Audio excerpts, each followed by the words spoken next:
ทางเมืองคงเซโดนได้รับผลกระทบจากน้ำท่วมแล้ว54บ้าน ในนั้นมีเนื้อที่นาถูกท่วม เหตุการณ์ผลิตหลายจุด และใน7บ้านถูกน้ำไหลเข้าเฮือนโรงเรียน3แห่งและเส้นทาง4เส้นถูกน้ำท่วมบ่สามารถสัญจรไปมาได้และสัตว์เลี้ยงอีกจำนวนหลงหลาย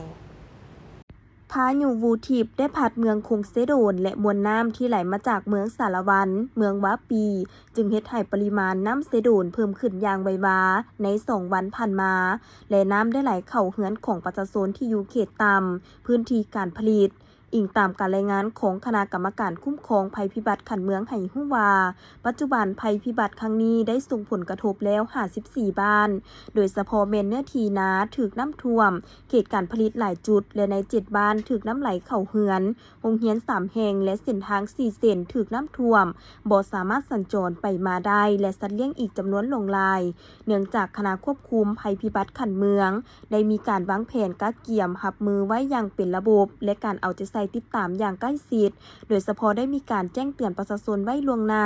ประสานงานสมทบกับอำนาจการปกครองบ้าน พร้อมการวางแผนยกย้ายประชาชนสัตว์สาวาสิ่งและพาหนะขึ้นไว้จุดที่มีความปลอดภัย พร้อมทั้งได้จัดตั้งกำลังป้องกันชาติป้องกันความสงบประจำแต่ละจุด เพื่อช่วยพ่อแม่ประชาชนในการยกย้ายสิ่งของป้องกันเวรยามตลอด24ชั่วโมงตามจุดต่างๆตามเส้นทาง13และ